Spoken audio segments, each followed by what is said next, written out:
미국의 유력 일간지가 지난 1000년 동안의 가장 중요한 사건 100가지를 선정을 했어요. 그런데 그 중에 1위가 뭐냐?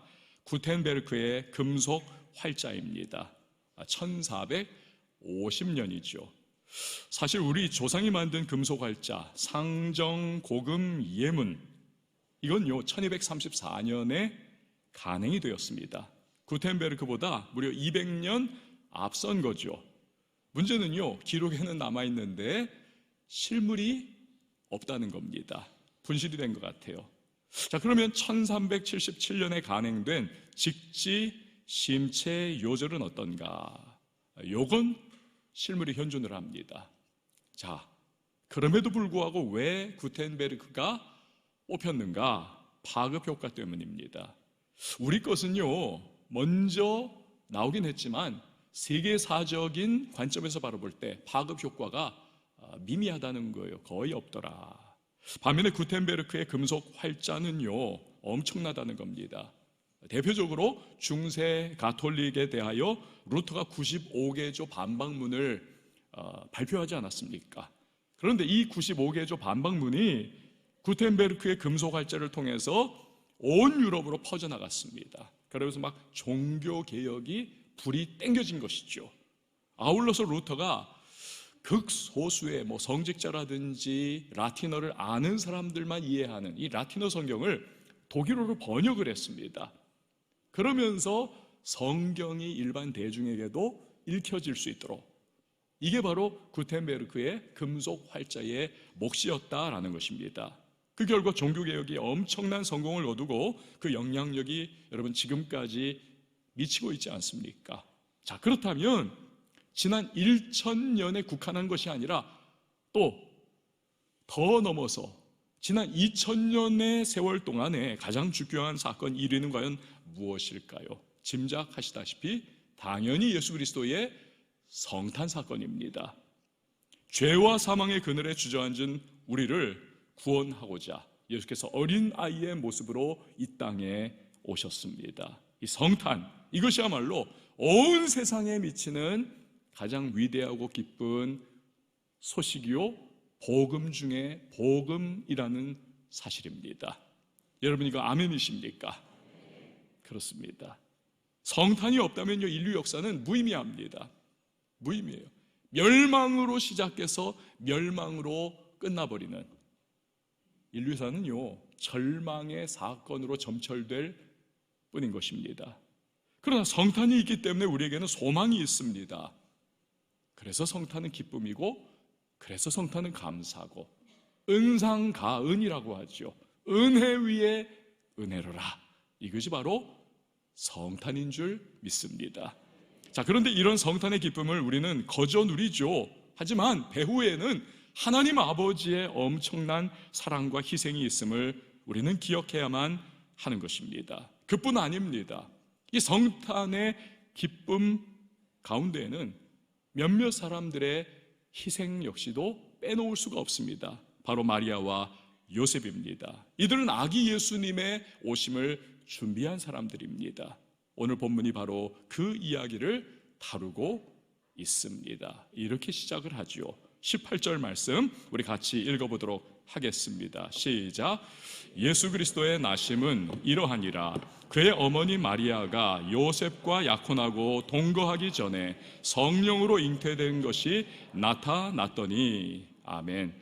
1세기 유대 사회의 결혼 풍습은 이렇습니다. 아이들이 어릴 때 양가의 부모님이 우리 아들과 당신 딸 나중에 결혼시킵시다. 그럼 그럽시다. 그러면 정혼이 된 것입니다. 그러다가 아이들이 커가지고 청년이 되고 결혼 적령기가 되면은 약혼을 하는 것입니다. 이 약혼은요 함께 살지는 않습니다만, 그러나 부부로서의 법적인 그러한 근거가 되는 겁니다. 호칭도 남편과 아내가 되는 거예요. 이미 한 1년 정도의 약혼의 기간을 갖게 됩니다. 성적 결합은 하지 않아요. 하지만 이미 법적으로는 부부이고 남편과 아내이기 때문에 그 기간 동안에 부정을 저지르면 간음이 되는 겁니다. 율법에 의거하여 돌에 맞아 죽을 수 있는 겁니다. 신명기 22장이죠. 처녀인 여자가 남자와 약혼한 후에 어떤 남자가 그를 성읍 중에서 만나 동침하면 너희는 그들을 둘 다 성읍 문으로 끌어내고 그들을 돌로 쳐 죽일 것이니. 끔찍한 거죠. 또한 만약에 이 약혼 기간 동안에 남자가 죽었다 그러면 같이 하루도 살지 않았지만 이미 법적 부부의 효력이 있기 때문에 여자는 청산과부가 되는 것입니다. 하지만 1년에 이르는 약혼의 기간이 무사히 잘 지나갔어요. 그러면 드디어 결혼식을 치릅니다. 그리고는 남자가 여자를 자기 집으로 데려가고 비로소 정식 부부의 삶이 시작이 되는 것입니다. 오늘 본문에 나오는 마리아와 요셉이 바로 이 1년 동안의 약혼 기간을 지나고 있는 상황입니다. 얼굴만 봐도 좋은 거죠. 얼마나 미소가 막 번지겠습니까? 또 앞으로 함께 살며 행복한 인생을 펼쳐나갈 것을 생각하니 막 가슴이 부푸는 거죠. 그런데 그러던 어느 날 모든 것이 무너져 내립니다. 마리아가 요셉에게 했던 그 한마디 말 때문에 임신에 대한 이야기, 아기를 가졌다는 겁니다. 얼마나 충격이었겠습니까? 나 때문에 임신한 건 아닌데. 하늘이 완전히 노랗게 되고 무너져 내리는 느낌을 받았을 거예요. 요셉이 아마 며칠 동안을 막 분노와 떨리는 가슴으로 며칠 밤을 잠을 못 자지 않았을까. 이제 요셉은 중대 결정을 내려야만 합니다. 이런 경우에 대부분의 유대인들이라면 자신의 분노를 율법에 의거하여 해소하는 방향으로 행동을 합니다. 즉 여자를 돌로 쳐 죽이게 하는 거죠. 하지만 요셉의 반응은 아주 특별했습니다. 자, 19절 말씀 우리 같이 읽어봅니다. 시작. 그의 남편 요셉은 의로운 사람이라 그를 드러내지 아니하고 가만히 끊고자 하여. 아멘. 이 성경은 요셉을 어떻다고 합니까? 의로운 사람이라, 즉 곧고 아주 공정한 사람이다. 이것은 율법에 대한 거예요. 그러니까 율법을 잘 지키며 율법을 준수하는 사람이더라. 근데 요셉이 특별했다는 것은 어떤 의미인가? 그는 단지 자신의 분노를 돌로 쳐 죽이라고 하는 그 율법의 그 한 조항에 의거해서 행동하지 않더라는 것입니다. 반면에 그는 율법 하나의 조항이 아니라 전체의 정신이 무엇이냐를 캐치를 하더라는 거예요. 그걸 붙잡더라는 것입니다. 율법의 전체의 정신이 무엇입니까? 바로 용서와 사랑인 것입니다. 용서와 사랑. 사도 바울은요, 갈라디아서 5장 14절에서 바로 이 율법 전체를 한 구절로 요약을 하고 있습니다. 우리 같이 한번 읽어보죠. 시작.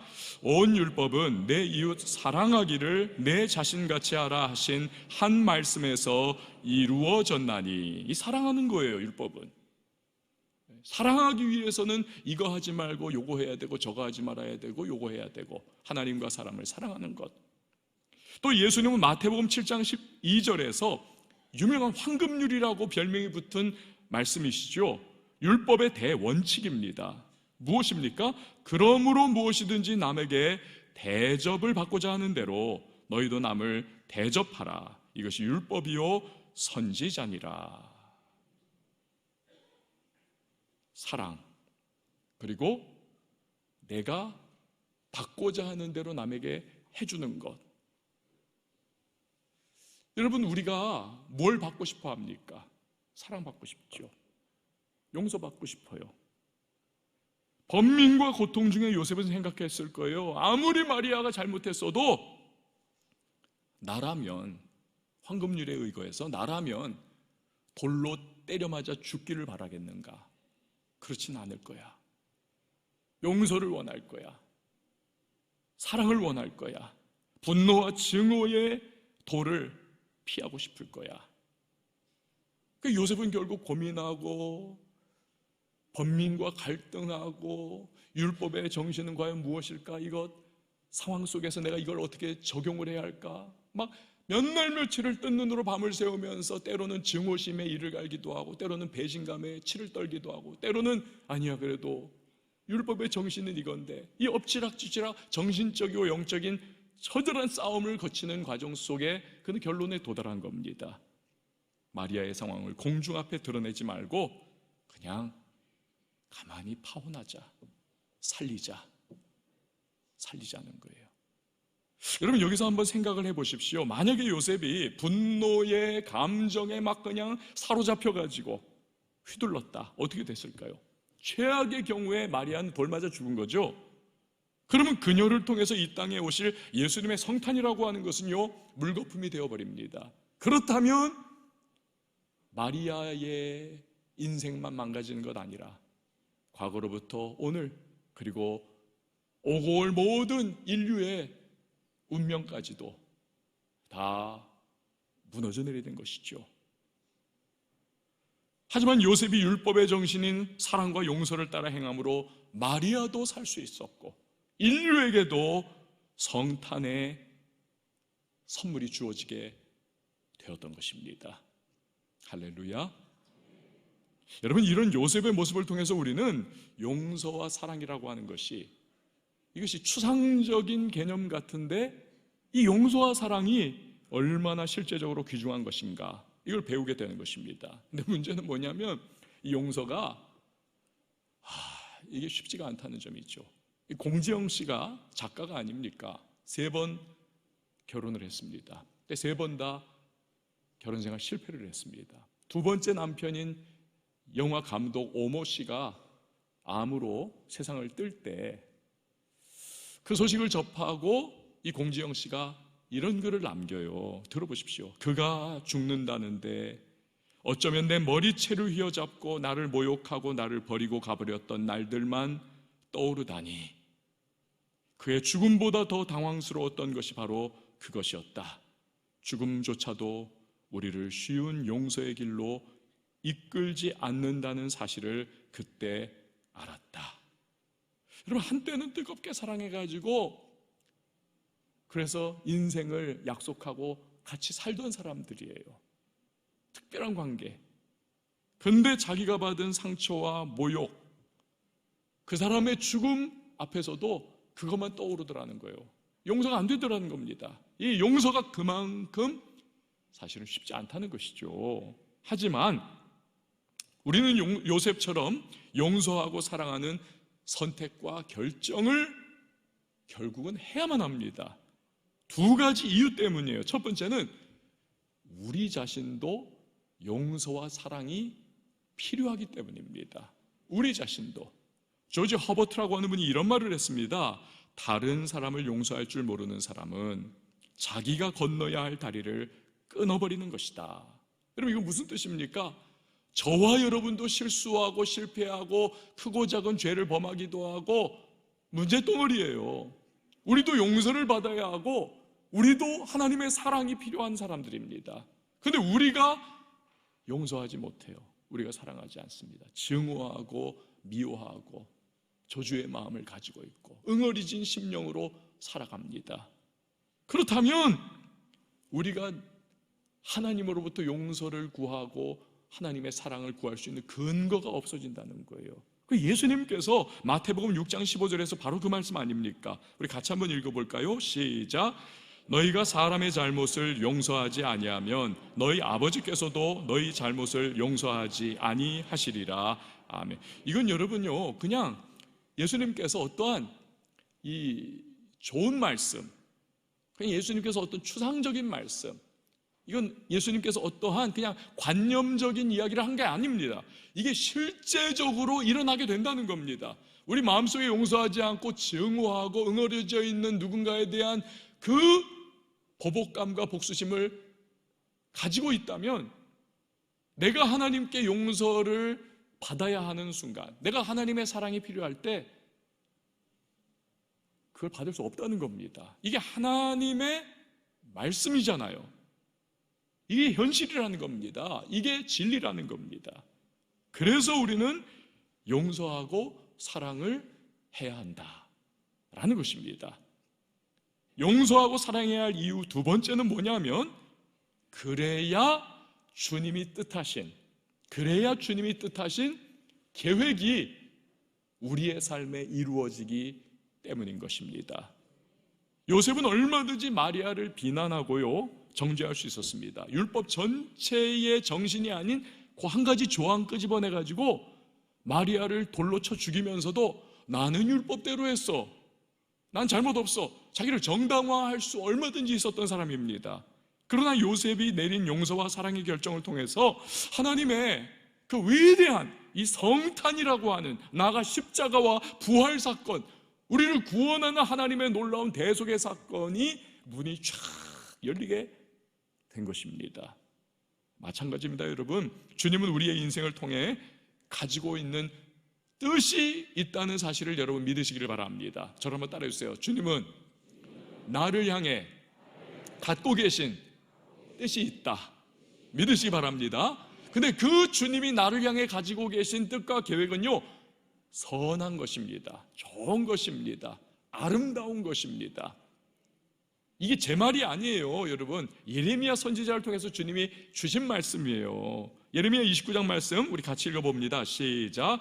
여호와의 말씀이니라. 너희를 향한 나의 생각을 내가 아나니 평안이요 재앙이 아니니라. 너희에게 미래와 희망을 주는 것이니라.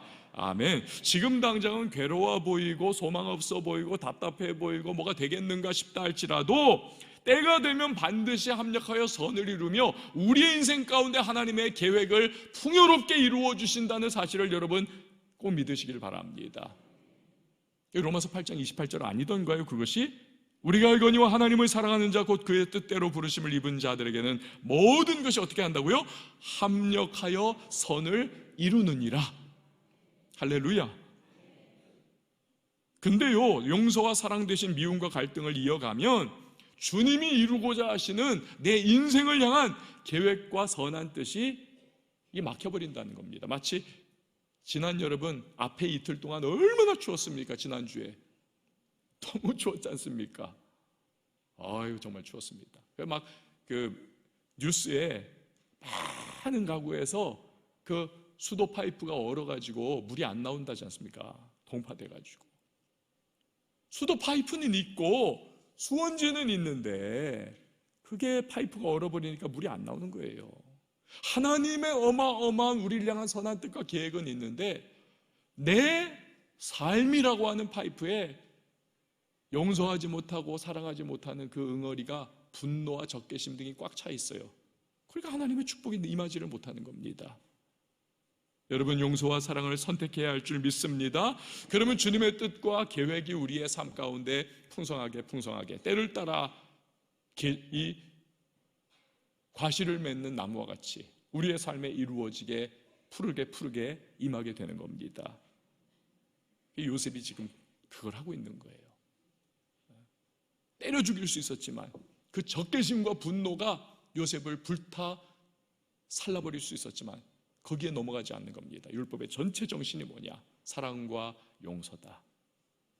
그래가지고 그냥 조용히 함께 살 수는 없죠. 그렇지만 조용히 살리는 방향으로 파혼하려고 했던 겁니다. 근데 그때 하나님이 개입을 하세요. 20절 21절 말씀 같이 한번 읽어봅니다. 시작. 이 일을 생각할 때에 주의 사자가 현몽하여 이르되 다윗의 자손 요셉아, 내 아내 마리아 데려오기를 무서워하지 말라. 그에게 잉태된 자는 성령으로 된 것이라. 아들을 낳으리니 이름을 예수라 하라. 이는 그가 자기 백성을 그들의 죄에서 구원할 자이심이라 하니라. 아멘. 요셉은 마리아가 돌에 맞아 죽지 않도록 조치를 하려 합니다. 그거면 되지 않았어요? 근데 왜 굳이 하나님께서 개입을 하셔가지고 요셉과 마리아를 부부가 되게 하느냐는 거예요. 굳이. 그것은요, 아기 예수님은 성경의 예언대로 다윗의 가문에서 출생하는 것이 이루어져야 하기 때문에 그렇습니다. 만왕의 왕이신 그분은 왕의 가문에서 출생해야 돼요. 그 구약의 예언의 완성을 위해서 그렇습니다. 만약에 마리아가 조용히 파혼당했다, 그러면 예수님은 다윗의 자손인 요셉의 가문에서 결혼생활을 할 수 없는 겁니다. 그럼 예수님도 거기서 태어날 수 없는 거죠. 성경이 이루어지지 못하는 겁니다. 요셉의 꿈에 그래서 천사가 나타나 말을 하죠. 마리아를 집으로 데려가라. 결혼생활하는 것을 두려워하지 말아라. 걱정 염려하지 말아라. 네가 생각하는 그런 거 아니야. 마리아가 잉태한 것은 성령으로 잉태가 된 거야. 성령의 능력으로 하나님의 초자연적인 역사가 일어나 잉태가 된 거야. 아들을 낳을 거야. 이름을 구원자라고 하는 의미의 예수라고 이름을 붙여라. 이 명령을 주셨습니다. 여러분, 신기한 게 있지 않습니까? 동서고금을 막론하고 과거도 지금도 앞으로도 동양과 서양도 다 똑같아요. 이거는 아이가 태어나면 부모가 이름을 붙여주지 않습니까? 특별히 이제 아빠가 붙여주잖아요. 이거는 여러분 변함이 없습니다. 이거는 변함없어요. 똑같습니다. 똑같아요. 저희는 이제 할아버지가 붙여주는 그러한 저희 집안의 그 전통이 있습니다. 그래서 제 이름도 저희 할아버지가 붙여주셨고, 제 아들들의 딸의 이름도 다 저희 아버지가 붙여주셨어요. 저도 지금 제 아들들, 딸은 하나지. 딸이 이제 애들을 낳으면 저도 붙여주려고 지금 이름을 열심히 고민 중에 있습니다. 근데 길가이기 때문에 참 이름 붙이기가 너무 어려워요.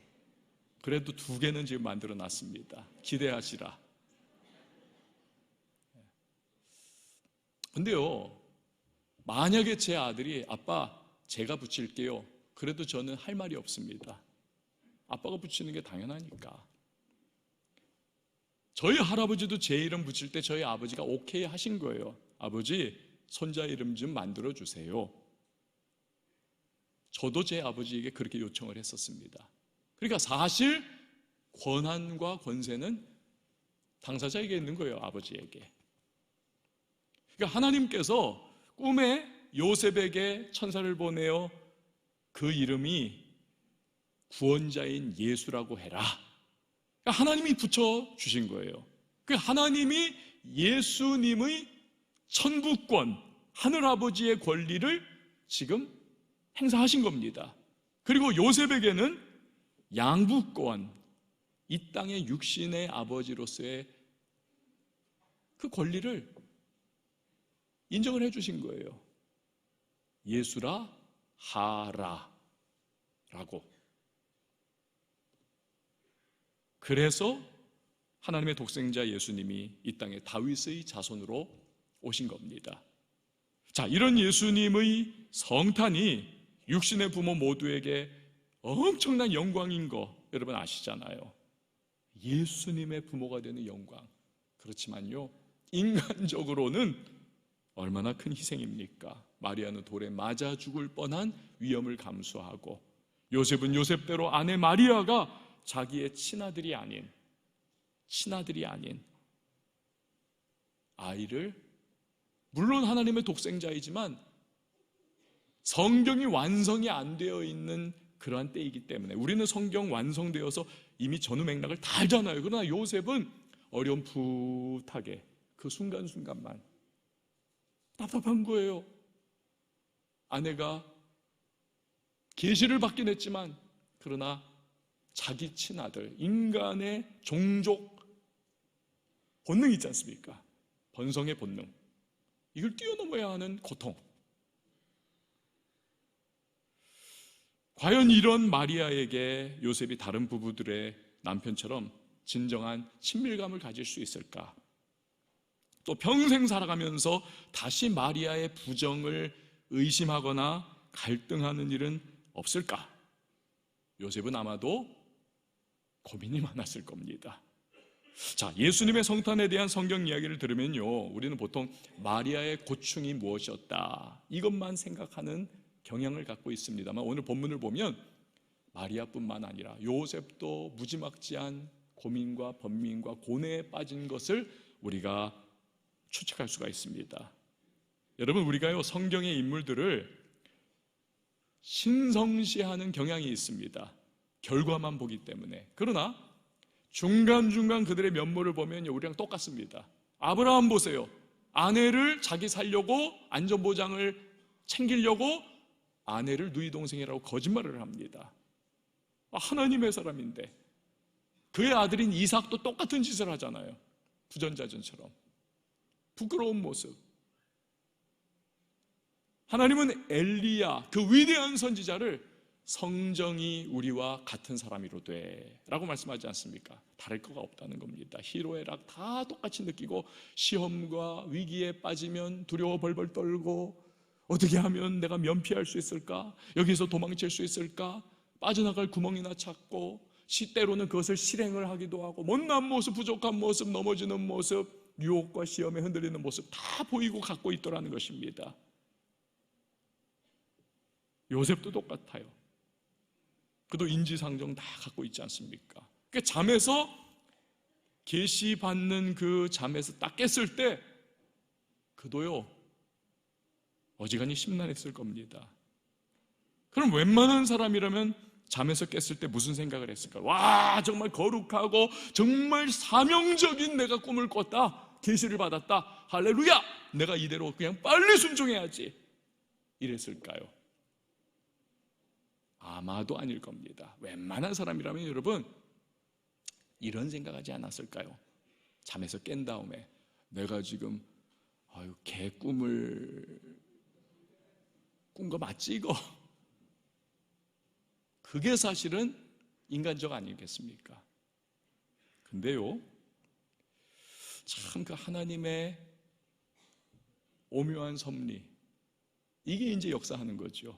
요셉이 아니더라는 거예요. 24절 25절 말씀 우리 같이 한번 읽어봅니다. 시작.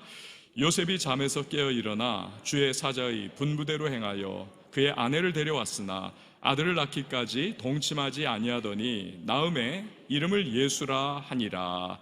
아멘. 요셉이 놀랍게도 즉각적으로 순종하더라는 겁니다. 마리아를 데려와 결혼을 완성합니다. 또 때가 되어 아기를 낳으니 그 이름을 계시받은 대로 구원자의 의미인 예수라고 딱 붙이는 것입니다. 여러분 어떻게 이렇게 인지상정 다 가졌음에도 순종할 수 있는가? 여러분요 다른 거 아닙니다. 이것이 바로 믿음의 힘과 능력이라는 사실을 기억하시길 바랍니다. 믿음의 힘과 능력이에요. 우리가 종종 헷갈리는 게 있습니다. 하나님 말씀이 내게 딱 다가오면 믿음도 그냥 막 역사해가지고 그냥 막 즉각적으로 막 순종할 것이라는 착각을 우리가 합니다. 말 그대로 착각입니다. 여러분요 하나님 말씀이 우리에게 레마와 같이 다가오는 그 순간이면 동시에 우리에게 마귀의 유혹과 시험, 오만 가지 잡생각, 두려움, 불안, 야 내가 이거 순종하면 이거 제대로 될 수 있을까? 이거 큰일 나는 거 아니야? 이거 손해 어마어마하게 보는 거 아니야? 이루어지지 않아서 내가 그냥 완전히 주저앉아 거꾸러지는 거 아니야? 이러한 걱정, 근심, 우수사려, 염려 다 함께 몰려오는 겁니다. 거기 섞여가지고 비벼져서 같이 오는 거예요. 두렵고 불안해집니다. 이게 우리들 인간의 모습인 거죠. 오늘 요셉이 순종하고 또 우리도 순종할 수 있는 비결은 그래서 오직 하나입니다. 믿음으로 정말 흔들흔들하지만 그 신랄 같은 믿음 붙잡고 우리는 순종을 하게 되는 겁니다. 그게 믿음의 힘이에요. 믿음으로. 그래서 믿음장으로 별명이 붙은 히브리서 11장을 보면 우리와 똑같은 성정을 가지고 있는 수많은 신앙의 영웅들의 모습이 쫙 펼쳐지지 않습니까? 그러면서 히브리서 11장이 결론을 이렇게 내립니다. 히브리서 10장 1, 2절에 믿음은 바라는 것들이 실상이요 보이지 않는 것들의 증거니 선진들이 이로써 증거를 얻었느니라. 이게 다시 말하면 믿음으로 살았기 때문에 부족함도 있고 연약함도 있고 넘어지고 아브라함처럼 거짓말도 하고 야곱처럼 속이는 자의 막 못난 모습과 불신앙자보다도 더 참 추악한 면모를 다윗처럼 때로는 가늠하면서 보이는 그런 일들도 있지만 그러나 그러한 연약함 다 가지고 있어도 신랄 같은 그 믿음 붙잡고 그거 놓지 않고 결국에는 겨우겨우 눈물을 흘리며 씨 뿌리는 농부의 모습으로 믿음의 발걸음을 한 걸음 한 걸음 무겁게 내디디면서 살아갔기 때문에 하나님은 다른 건 다 차치하고 그 믿음을 바라보시면서 이 사람들을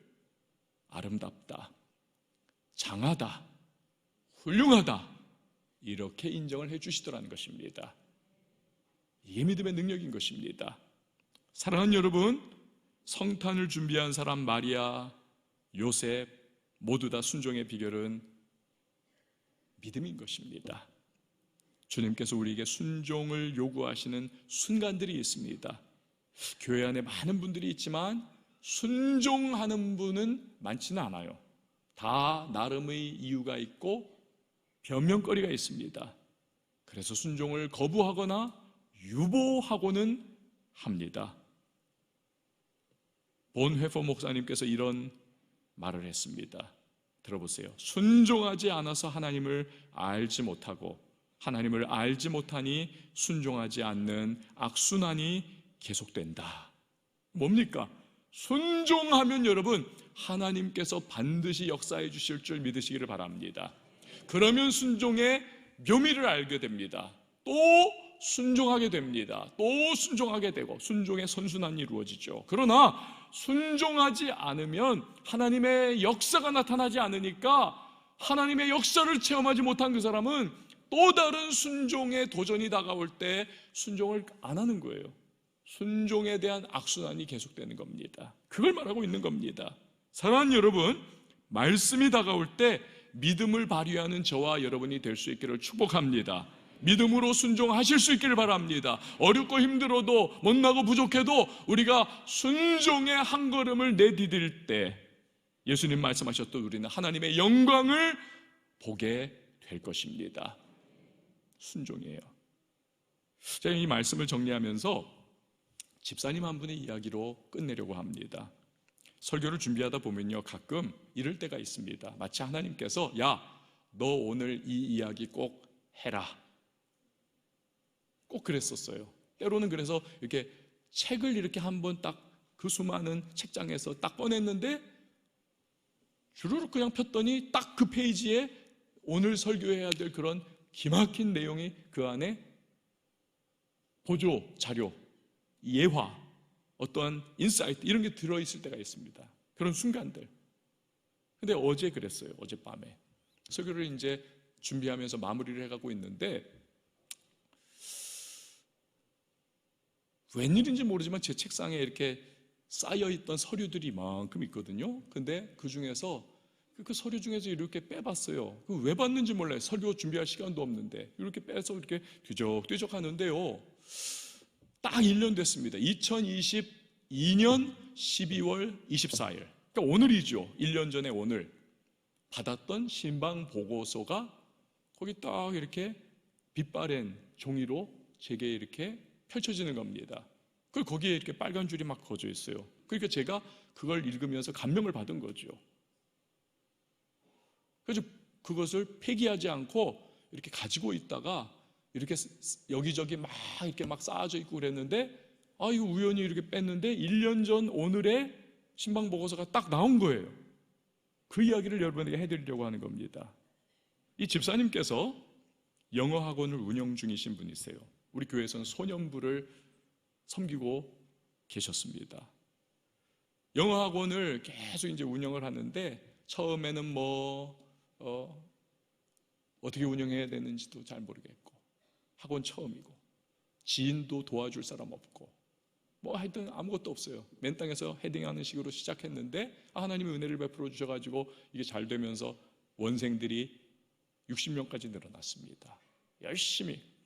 그런데 이제 아이들이 늘어나니까 목을 많이 쓰잖아요. 계속 강의를 해야 되고 아이들 막 영어를 막 시키고 막 하다 보니까 목이 그냥 아침부터 저녁까지. 저도 그냥 하루 딱 오늘 설교하고 막 금철 설교하고 막 찬양인도하고 막 그럼 목이 팍 쉬어가지고 토요일은 제가 거의 말을 안 해요. 주일날 써야 되기 때문에. 주일날 밤에는 완전히 쉬어가지고 또 그냥 거의 촬영을 안 해요. 근데 이게 반복인데 이분이 그런 거죠. 1년 360일 그걸 목을 써야 되니까. 교회 오면은 22년이니까 코로나 그런 걱정도 있을 때고 그런 때 아닙니까? 목이 팍 쉬어 있죠. 목 아프니까 가끔은 칵칵 하면서 기침도 하죠. 이러니까 주변에서는 저 사람 저 코로나 아니야 이러면서 의혹의 눈빛으로 또 바라보는, 쫄리기도 하고. 그렇지만 하여튼 가르치고 또 가르치고. 근데요, 성탄절 이브날인 2022년 12월 24일에 이 집사님께서 성탄절 파티를 열었어요. 목적은 내가 예수님 알고 주님의 은혜를 받았는데 내게 보내주신 아이들에게 어찌하든지 예수님 좀 소개시켜 주고 싶다. 파티라고 하는 그림으로 시작을 한 겁니다. 그래서 아이들에게 뭐 과자도 나눠줬을 것이고, 어쩌면은 뭐 이렇게 제 상상인데 뭐 이렇게 산타클로스 뭐 모자도 썼을 것이고, 노래도 또 캐롤도 영어로 막 부르고 그랬겠죠. 그러면서 이 과정 속에서 자연스럽게 예수님의 나심과 탄생과 그의 십자가 죽으심, 이 복음에 대해서 아이들에게 알려준 겁니다. 사형리를 사용해가지고 했다는 거예요. 사형리. 부모들이 다 좋아했을까요? 아니요. 안 믿는 부모들은 싫어했다는 겁니다. 아니, 왜 우리가 돈 내서 학원 영어 배우라고 보냈더니 왜 전도하고 예수 알려주냐? 이러면서 되게 반발했던 사람들도 있다는 거예요. 그런데 이 집사님께서는 내가 학원을 하는데 나 이 밥 벌어먹고자만 하는 게 아니라 이게 나의 사명의 현장이다. 그러니까 내가 때를 얻든지 못 얻든지 복음을 전하라고 했던 성경의 말씀처럼 내가 좋은 선한 방향과 모습을 통해서 내가 어떻게 하든지 이 아이들에게 내게 붙여주신 시간에 붙여주신 아이들에게 내가 예수도 소개하고 복음도 이래저래 내가 전하면서 선한 영향력을 끼쳐야 되겠다. 학원을 그렇게 운영을 하고 있더라는 거예요. 여러분, 이 딱 1년 전 오늘에 있었던 이 집사님의 이야기를 읽으면서 그런 생각이 들었습니다. 맞아, 그렇지. 성탄은 우리만 알고 있는 것이 아니라 온 인류가 모든 사람이 들어야 할 이야기 중에 이야기지. 여러분, 그렇습니다. 모두에게 전해져야 할 이야기, 바로 성탄의 이야기인 줄 믿습니다. 이렇듯 보배롭고 귀한 성탄을 준비한 사람 마리아와 요셉, 그들에게 용서와 사랑 그리고 믿음의 순종이 있었습니다. 그리할 때에 2000년 전 예수 그리스도께서 이 땅에 어린아기의 모습으로 그들 가운데 우리를 위하여 오시게 되었던 것입니다. 오늘 우리가 함께 찬양하실 텐데요, 이 찬양 우리가 몇 주 전에 불렀던 찬양이에요. 익히 이제 아실 겁니다. 기억의 끝자락을 더듬으면서 여러분 한번 이 찬양 따라와 불러주시길 바라요. 그러면서 이 안에 담겨있는 오늘 우리가 들었던 그 성탄, 예수님의 나심, 오심, 그리고 그분의 십자가, 그리고 우리는 과연 어떻게 반응해야 될 것인가, 그 내용이 함축적으로 들어있거든요. 같이 한번 찬양하며 은혜를 나누고자 합니다. 이 세상 가장 아름다운 순종의 눈물,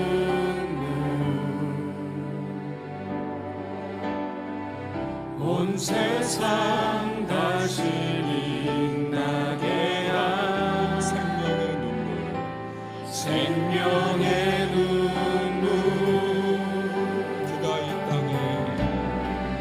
그가 이 땅에 오신 이유, 죽어야 살게 되고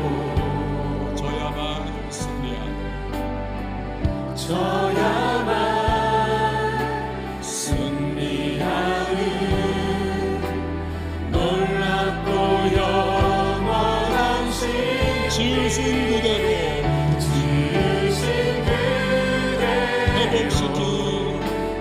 회복시킨 우리의 창조주 그리스도, 십자가의 길로 아버지 뜻 이루셨네. 그가 이 땅에 오신 이유,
여러분, 이 시간에 우리 함께 기도하십시다. 오늘 들은 바 말씀, 예수 그리스도의 성탄을 준비한 사람들, 마리아, 특히 요셉의 이야기입니다. 용서와 사랑이 있었고요, 믿음으로 드린 순종이 있었습니다. 그러할 때에 하나님께서 그의 계획을 이루어 주셨습니다. 하나님의 위대한 뜻을 이루어 주셨습니다. 전능하신 하나님의 그 아름다운 창세전에 계획했던 성탄의 원대한 플랜이 이루어지는 역사가 나타나게 된 거죠. 그래서 우리가 이 자리에 있습니다. 구원의 백성 되었습니다. 하나님, 우리가 용서와 사랑, 믿음으로 순종하는 하나님의 사람 될 수 있도록 은혜 베풀어 주옵소서. 결단하게 하소서. 여러분, 이 기도가 있었으면 좋겠고요. 아울러서 우리 주변에 성탄의 기쁨을 알지 못하고 있는 많은 분들이 계십니다. 우리 가족일 수도 있고, 또 남편과 아내, 일가 친지들, 주변의 사람들, 그들에게도 이 성탄의 소식은 들려져야만 합니다. 내가 어찌하든지 어떤 한 부분에서 쓰임받기를 하나님 원합니다. 나를 사용해 주시고 때를 따라 하나님 도우셔서 이 성탄의 아름다운 기쁜 소식을 또 지혜롭게 전할 수 있도록 주님 함께 해달라고, 우리 시간에 말씀을 기억하면서 우리 주여 한번 외치고 기도하며 나갑니다. 주여, 하나님 아버지 감사합니다. 전능하신 주 하나님 아버지, 요셉의 용서와 사랑 그리고 믿음의 순종의 모습을 바라봅니다. 하나님, 그 연약함 속에서도 드렸던 이 제사와 같은 제물과 같은 하나님 용서와 사랑과 믿음의 순종을 통하여 하나님 스스로 창세전에 계획하신 인간 구원의 놀라운 성탄의 역사를 이루어 주셨습니다. 아버지 하나님, 우리 한 사람 한 사람, 저도 용서와 사랑의 사랑, 믿음으로 순종하는 사람 될 수 있는 도와주시옵소서. 그래요, 하나님의 용서와 사랑을 늘 생각하시고 복음 부정함 가운데 하나님, 진정 우리나라의 모든 삶 속에 하나님의 계획과 뜻이 이루어지게 하여 주시옵소서. 하나님, 주변에 알지 못하는 사람들에게 예수 그리스도의 나심과 그 십자가와 부활을 하나님 증거하시고 성령을 도와주시고 함께하여 주시옵소서. 하나님 아버지, 우리 안에 용서와 사랑 그리고 믿음의 순종이 있기를 원합니다. 묶여있는 부분 자유케 되기를 원합니다.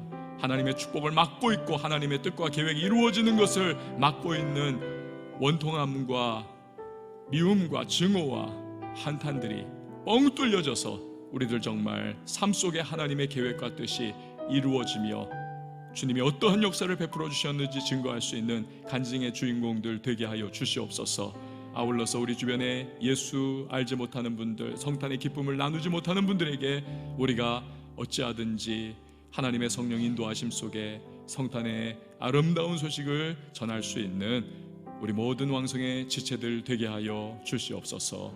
예수님의 이름으로 기도합니다. 아멘.